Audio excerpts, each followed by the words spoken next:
National basketball team ng Lithuania ay iniimbitahan ng Gilas para sa isang tune-up game. Nalalapit na nga ang FIBA OQT.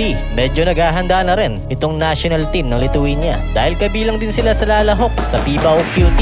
Nasa Group A nga sila at ito nga ay gaganapin sa Puerto Rico, habang ang Gilas naman ay nasa kabilang bracket ng Group A at ito nga ay gaganapin sa bansang Latvia. Makakalaban nga nila dyan ang Georgia at ang Latvia. Hindi nga madali ang kanilang pagdadaanan dyan para magkaroon ng spot para sa Olympic dahil parang butas ng karayom ang kanilang pagdadaanan. At kung matalo man nila ang Georgia at Latvia ay makakaharap naman nila ang mananalo sa kabilang bracket. Pero syempre ay pahirapan nga ang pagsungkit ng panalo rito. Pero kaya naman siguro kung talagang preparado itong Gilas. Lalo pa at si Coach Tim naman, ang head coach ng Gilas ngayon, hindi naman siguro magiging 10 days preparation o 1 week preparation ang kanilang magiging practice. At dito nga sa hamon nitong Lithuania para sa isang tune-up game, maganda nga ito para sa Gilas. Dito pa lang ay malalaman agad kung kaya ba natin pumalag sa Georgia at Latvia. Itong Lithuania, malakas to. Yung kanilang final lineup na naglaro sa FIBA World Cup, tinalo lang naman nila ang Team USA sa nakaraang FIBA World Cup. 110-104 nga kanila naging final score nun. Kaya kung makakadikit tayo dito,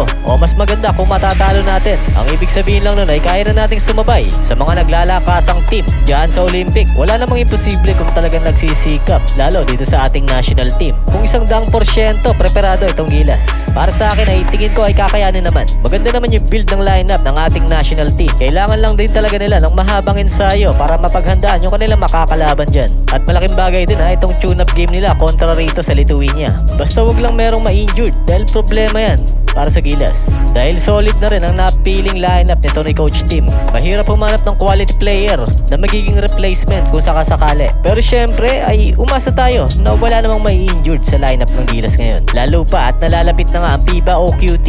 Mag-comment lang ng inyong opinion at babasahin natin yan at pag-uusapan.